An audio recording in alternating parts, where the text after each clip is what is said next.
이 시간 우리 주 예수 그리스도의 크신 은혜와 사랑이 이 예배의 자리에 참여한 여러분의 심령 위에 그리고 삶의 전 영역 위에 충만하게 임하길 주의 이름으로 축원합니다. 사랑하는 성도 여러분, 우리가 지난 주일 로마서 앞부분에 우리의 삶이 복음이 흘러가는 통로가 되어야 한다라는 영광스러운 사명을 확인했습니다. 그런데 여기서 우리가 한 가지 아이러니한 그러한 현실과 마주하게 됩니다. 사람은 무언가를 결단하는 순간 그 결단이 크면 클수록 더 큰 저항을 경험하게 된다라는 거죠. 이것은 단순한 감정의 문제가 아닙니다. 솔직히 결단 이전에는 보이지 않았던 그러한 장벽들이 결단 이후에 더 많이 보인다라는 거죠. 마치 항해를 시작하기 전에는 잔잔했던 파도가 배가 출항하는 순간 눈앞에 많이 채워지는 것처럼 말입니다. 우리의 삶도 마찬가지입니다. 작심삼일이라는 말이 단순히 의지가 약함을 가리키는 말이 아닙니다. 여러분, 결단하지 않은 사람은 실패가 없어요. 길을 나서지 않은 사람은 막힘도 없습니다. 막힌다라는 것은 그 사람이 무언가를 향해 노력하고 또 실제로 그 길을 걸어간다라는 확실한 증거이기 때문입니다. 우리가 통로가 되겠다라는 결단이 있는 그 순간 우리에게 막힘이 있었듯이 바울에게도 그런 일이 있었습니다. 길이 열린 것이 아니라 오히려 막혔다라고 그가 오늘 본문에서 증거하고 있습니다. 그것도 한 번이 아니라 여러 번 막혀서 못 갔다라고 이야기하고 있습니다. 이것이 바로 오늘 본문에서 바울이 서 있는 자리입니다. 그리고 하나님은 그 막힘 뒤에서 우리가 상상하지 못하는 아주 위대한 일을 시작하고 계셨습니다. 바울에게 서바나, 지금의 스페인, 그곳은 위대한 비전이 있는 곳입니다. 당시 로마 세계에서 서바나인 스페인은 세상의 끝으로 여겨졌습니다. 복음이 아직 전해지지 않은 그 땅까지 바울이 그리스도의 이름을 선포하겠다라는 뜨거운 열망을 가지고 있었습니다. 그러나 바울은 22절에서 이렇게 고백하고 있는데 같이 한번 읽어보도록 하겠습니다. 22절입니다. 그러므로 또한 내가 너희에게 가려 하던 곳이 여러 번 막혔더니 이 한 문장으로 오랜 기다림과 좌절의 무게가 고스란히 담겨져 있는 것을 보게 됩니다. 여러분, 여기에서 막혔더니라는 이 말은 원래 군사 용어로 적군이 진격로를 이렇게 진격하는 그 길을 막기 위해서 그 길 한복판에 깊은 웅덩이를 파는 행위, 그래서 통로를 완전히 차단하는 그러한 의미를 가지고 있는 말입니다. 단순히 길이 좁아져서 통행을 못하는 것이 아닙니다. 길 한가운데 거대한 구덩이가 생겨서 자신의 힘으로는 도저히 건널 수 없는 그런 상황을 지금 말하고 있는 거예요. 그런데 바울은 이 막힘 상황 가운데 지금 이렇게 가로막혀 있는 이 상황 가운데 절대로 좌절하지 않았습니다. 그렇다면 왜 바울이 좌절하지 않고 절망하지 않았을까요? 여러분 한번 생각해 보세요. 바울은 자신의 길이 막혔을 때 그것은 단순히 실패나 사단의 방해가 있었다라고 보지 않았습니다. 그는 그 막힘 속에 더 깊은 진리가 숨어 있었다라고 생각했습니다. 그리고 더 깊은 진리를 보기 위해 하나님께 매달렸을 때, 자신의 길을 막으신 것은 바로 하나님 자신이었다. 하나님이 뜻하신 바 자신을 막고 있었다라는 그 사실을 그가 깨닫게 됩니다. 하나님이 자신을 막고 있었다. 그리고 그 막아섬은 자신의 사역을 막은 것이 아니라 또 자신을 버리신 것이 아니라 하나님께서 자신을 강력하게 지금 붙들고 계신다는 사실을 그가 더 알게 되었습니다. 이러한 경험은 바울만의 특별한 경험이 아닙니다. 성경은 처음부터 끝까지 한결같이 하나님을 이렇게 고백하고 있어요. 길이 막히고 발걸음이 멈춰선 그 순간에도 하나님은 당신의 사람을 단 한 번도 놓지 않으셨다라는 사실을 성경이 증거하고 있다라는 것입니다.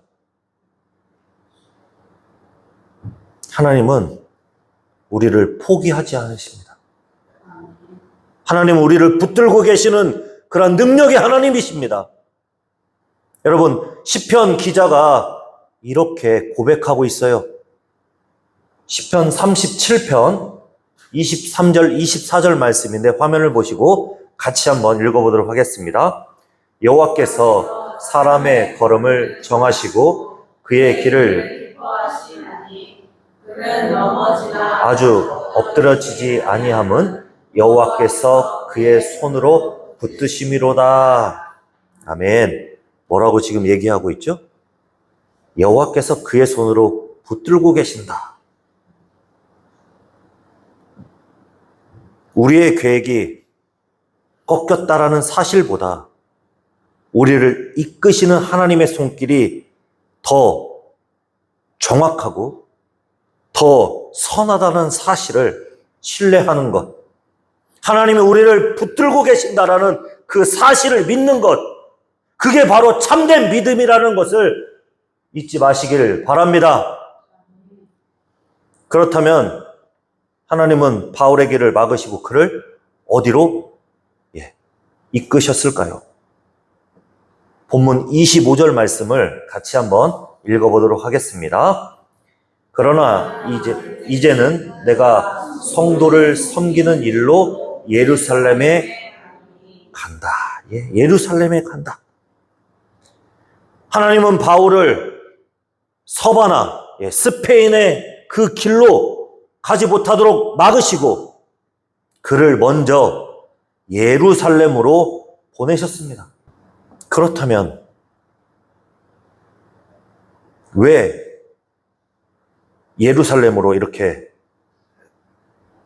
갔는지 그 이유에 대해서 27절에 바울이 이렇게 그 이유를 밝히고 있는데, 자, 27절 화면이 없습니다. 자, 본문 성경책 27절 같이 한번 읽어볼까요? 저희가 죽어서 어렵거니와 또한 저희는 그들에게 붙인 자니 만일 이방인들이 그들의 영적인 것을 나눠 가졌으면 물질적인 것으로 그들을 섬기는 것이 마땅하니라. 아멘입니다.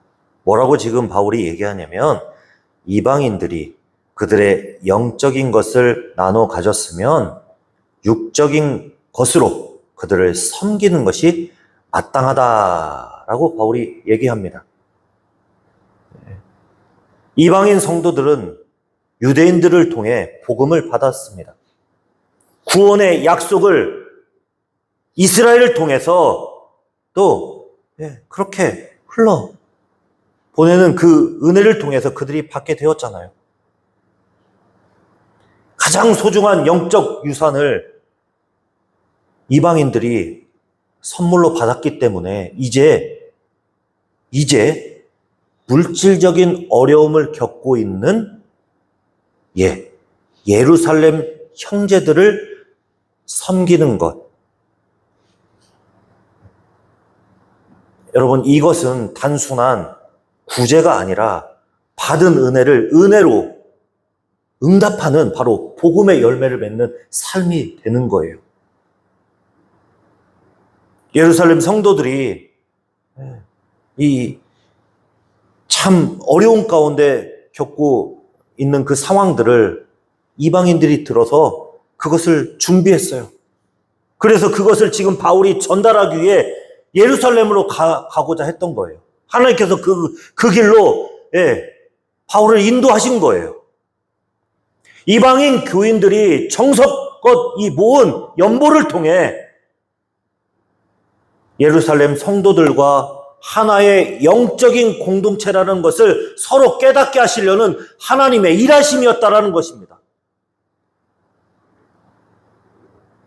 이방인 성도만 하나님의 자녀가 아니라, 유대인 성도만 하나님의 자녀가 아니라 모두가 다 하나님의 하나의 공동체 안에 있는 성도이자 하나님의 자녀라는 것을 하나님께서 이 연보를 통해 유대인도 이방인도 알게 하시려고 하는 하나님의 일하심이었다라는 것입니다. 바울은 이 일을 27절에서 뭐라고 얘기합니까? 마땅한 도리다라고 말하고 있어요. 이방인이 예루살렘 이 유대인 성도들을 돕는 것은 마땅한 도리였다라고 얘기하고 있고, 또 27절에 보니까 섬기는 것이라고 얘기하고 있어요. 여러분, 이 섬기는 것이라는 이 말이 매우 중요합니다. 이 말은 본래 성전에서 제사장이 하나님 앞에 드리는 거룩한 공적인 예배 사역을 말하는 그러한 의미를 가지고 있어요. 거룩한 공적 예배의 사역. 그러니까 여러분, 지금 가난한 형제를 돕는 이 구제는 단순히 그냥 돕는 것이 아니라 하나님 앞에 살아있는 예배를 드리는 것이다 라는 것을 바울이 얘기하고 있어요. 그렇다면 우리가 드려야 될 예배가 무엇입니까? 여러분, 예배란 우리가 지금 이렇게 나와서 예배 드리는 것, 또 혼자 무릎 꿇고 하나님 앞에 기도하는 것, 그것만 의미하는 것이 아니에요. 예배는 형제의 필요를 채워주고 그 필요에 응답하는 것. 예배는 내 꿈과 비전을 하나님 앞에 내려놓고 지금 내 곁에서 아파하는 형제를 돌보는 행위가 바로 뭐라고요? 예배라는 거예요, 예배. 이게 바로 거룩한 공적인 예배 사역이라는 것을 잊지 마시기 바랍니다. 우리가 왜 이렇게 해야 되는지, 그 이유가 뭐냐면 하나님의 은혜가 먼저 우리에게 임했고 성령께서 그 은혜를 우리 마음에 부어주셨기 때문에 우리가 이렇게 할 수 있는 거예요. 이 성령의 사역으로 말미암아 그 사랑이 형제를 향한 섬김으로 자연스럽게 흘러가는 것, 이것이 예배드리는 성도의 진정한 모습이라는 것을 기억하시기 바랍니다. 우리는 이미 그리스도 안에서 의롭다 하는 은혜를 받았잖아요. 그러므로 이제 우리 안에 일하시는 성령께서 우리를 빚진 자의 삶으로 나아가도록 인도하십니다. 로마서 13장 8절에서 바울이 이미 선언했듯이 피차 사랑의 빚 외에는 아무에게도 아무 빚도 지지 말라라고 선언하고 있잖아요. 사랑의 빛 외에 아무것도 비치지 말라. 자신의 비전인 서반으로 가는 것보다 소중한 것은 지금 내 곁에서 아파하는 형제인 예루살렘을 돌보는 것. 그게 바로 하나님께서 먼저 원하시는 거룩한 예배이며 진정한 사랑의 섬김이었기 때문에 하나님께서 그로 예루살렘으로 인도하셨다라는 것이죠. 그리고 바울은 이 섬김의 헌금을 전달하는 일을 28절에서 이렇게 표현하고 있어요. 이 열매를 그들에게 확증한 후에라고 그렇게 얘기하고 있는데, 자, 여러분 여기에서 확증이라는 말은 매우 또 중요한 말입니다. 확증. 이 말은 왕이 중요한 문서에 자신의 인장을 찍어서 공식적으로 확증했다라는 그런 말이에요. 그러니까 성도들의 사랑이 담긴 이 헌금이 예루살렘에 전달될 때 이방인과 유대인이 그리스도 안에서 하나라는 그 공식적인 확증이 되었다라는 것을 이야기하는 말씀입니다. 이방인과 유대인이 하나님 안에서 이 헌금을 통하여 하나가 되었다라는 것을 하나님께서 도장 찍어주셨다라는 거예요. 하나 되었다. 그런데 이 확증한다, 그리고 이 도장 찍었다. 여러분, 이 장면이 왜 이렇게 중요할까요? 도장 찍는, 지금 하나님께서 도장 찍었다라는 것은 그냥 단순한 행정 절차를 마무리했다라는 뜻이 아닙니다. 이것은 하나님의 오래된 약속이 지금 눈앞에서 실현되는, 성취되는 그러한 순간이기 때문인 거예요. 하나님은 아브라함에게 이미 약속하셨습니다. 땅의 모든 족속이 너로 말미암아 복을 얻게 될 것이다 라고 하나님께서 그에게 약속해 주셨습니다.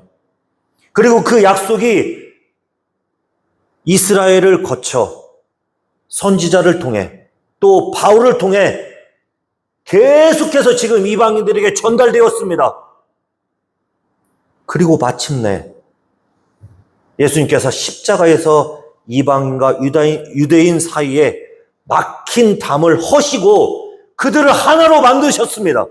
그 말씀이 에베소서 2장 14절 말씀인데 같이 한번 화면을 보고 읽어보도록 하겠습니다. 그는 우리의 화평이신지라 둘로 하나를 만드사 원수된 것 곧 중간에 막힌 담을 자기 육체로 허시고. 아멘입니다.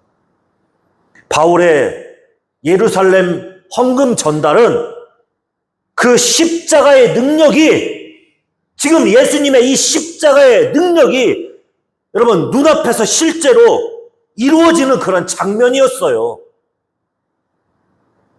무엇보다 이 상황은 하나님의 구원의 능력이 바울의 이 막힌 길을 뚫고 그 안으로 흘러들어오고 오는 그런 순간이었다는 겁니다. 바울에게도 이방인에게도 유대인에게도 모두 다 하나님의 은혜가 지금 다 흘러들어오는 거예요. 모두 다 하나 되었다라는 그 증거를 하나님께서 보여주고 계시는 거예요. 바울은 이 위대한 여정을 여러분 어떻게 감당해냈을까요? 그 비밀이 오늘 본문에 기록되어 있는데 여러분 중요한 30절 말씀을 같이 한번 읽어보도록 하겠습니다. 형제들아, 우리 주 예수 그리스도와 성령의 사랑으로 말미암아 너희를 권하노니 너희의 나와 힘을 같이하여 나를 위하여 하나님께 빌어. 여러분 여기에서 오늘 중요한 말씀이 나옵니다. 힘을 같이하여 라는 말이 나오는데 여러분 이 말을 원어로 풀어보면 전쟁터에서 동료와 죽을 힘을 다해 싸운다. 동료와 전쟁터에서 죽을 힘을 다해 싸운다. 라는 그런 뜻을 가지고 있어요. 그래서 여러분, 이 말은 함께 피를 흘리고 함께 싸우며 기도한다.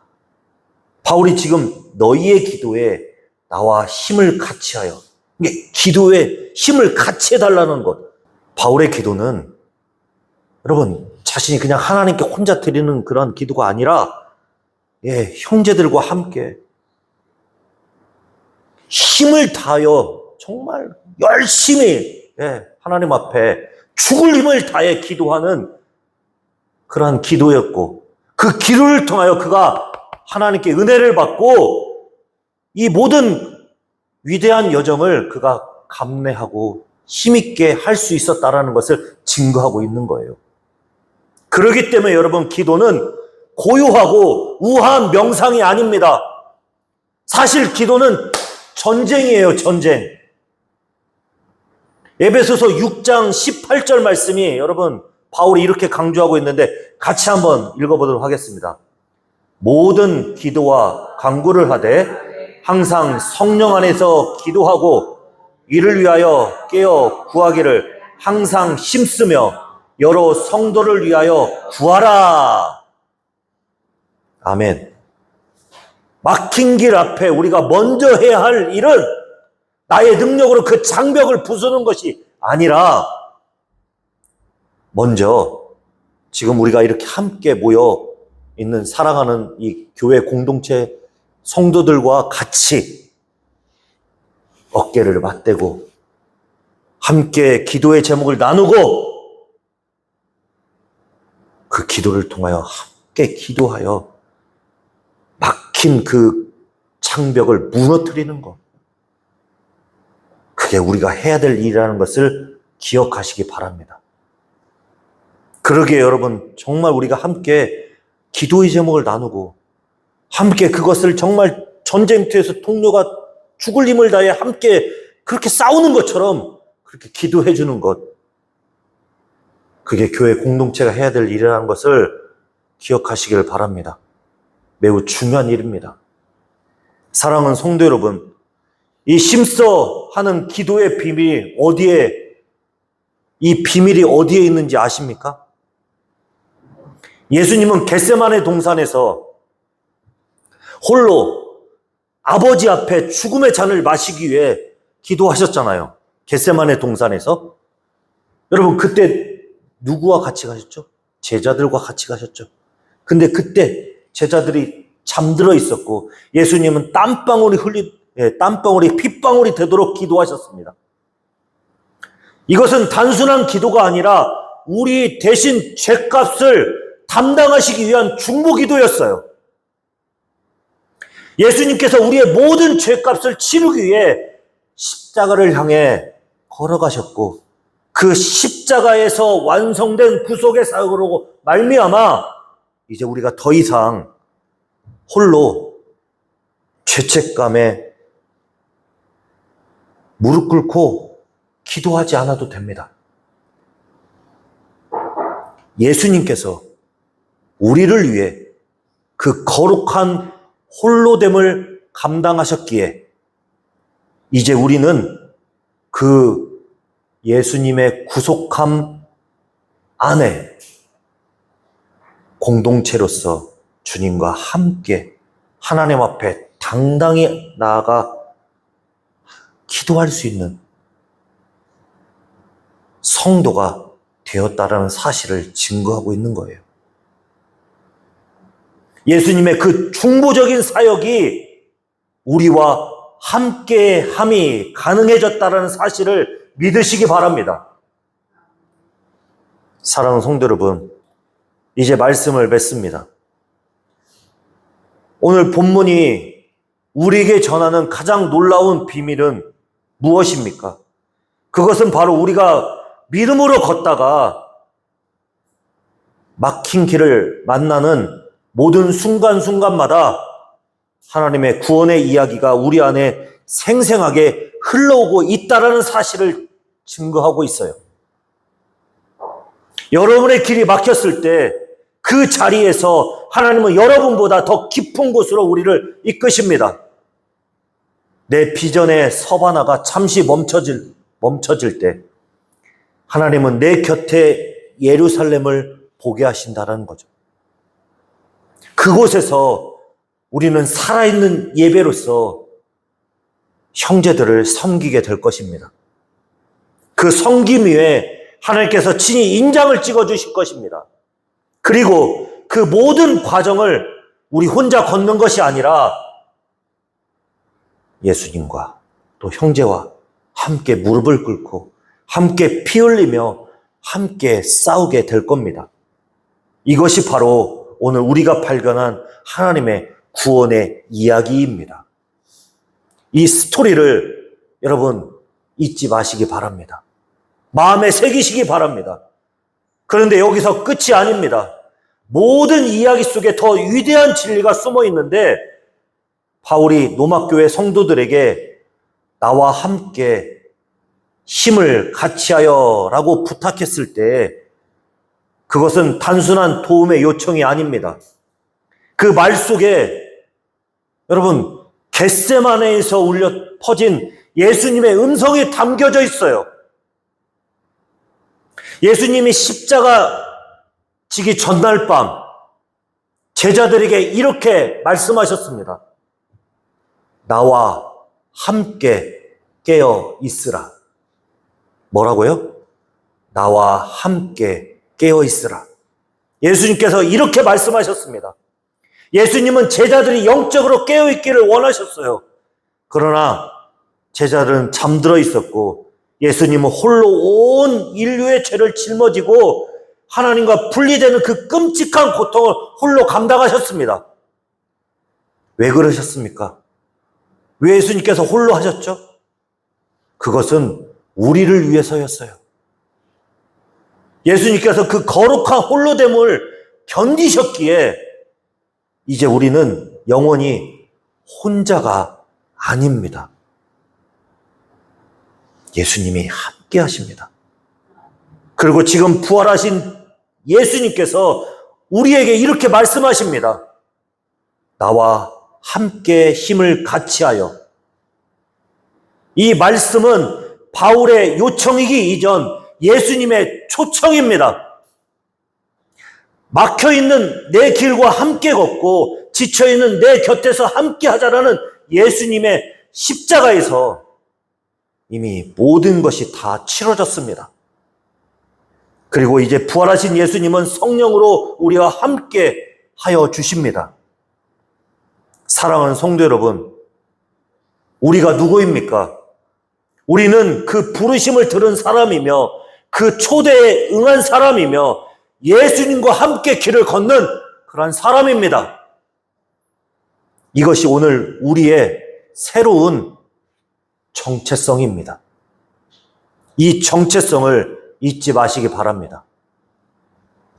그렇다면 이제 우리가 해야 할 일이 무엇입니까? 오늘 여러분 우리가 예배당을 나서는 순간 우리는 이제 결단을 해야 합니다. 이번 한 주간 우리 곁에서 정말 막힌 길 때문에 힘들어하는 지체들이 있다면 그 성도를 그 지체를 생각하고 그를 위해서 함께 무릎 꿇고 기도해 주는 겁니다. 함께 전쟁터에서 죽을 힘을 다해 기도해 주는 거예요. 그게 가족이든 그게 믿음의 형제이든 그게 이웃이든 여러분 그들과 함께 무릎 꿇고 기도해 주는 것. 그리고 전화 한 통이든 따뜻한 밥 한 끼든 진심이 담긴 문자 한 통이든 상관없습니다. 여러분 우리가 그 일을 할 때 어떤 일이 일어나는지 아십니까? 그 순간 하나님께서 여러분의 인생에 친히 도장을 찍어 주실 것입니다. 확증하여 주실 것입니다. 여러분의 막힌 길이 평강의 길로 바뀌게 될 것입니다. 여러분의 눈물이 기쁨의 열매로 바뀌게 될 것입니다. 왜냐하면 바울이 33절에서 이렇게 그 약속을 선포하고 있기 때문입니다. 같이 33절 말씀을 읽어보도록 하겠습니다. 평강에 하나님께서 너희 모든 사람과 함께 계실지어다. 아멘. 믿으십니까? 예. 평강에 하나님께서 너희 모든 사람과 함께 하실 것이다. 나의 계획이 멈춘 그곳이 하나님의 위대한 스토리가 시작되는 출발점입니다. 내 서바나가 막힌 그 자리에서 하나님의 예루살렘이 열립니다. 내가 혼자라고 생각했던 그 순간에 예수님이 우리와 함께 계십니다. 그리고 예수님이 나와 함께 힘을 같이 하여라고 우리를 부르시고 초대하고 계십니다. 그 부르심에 응답하십시오. 지금 이 순간부터 그 예수님과 함께 기도로 힘을 같이 하여 복음의 열매를 맺어가는 거룩한 성도들이 되시기를 우리 주 예수 그리스도의 이름으로 축원합니다.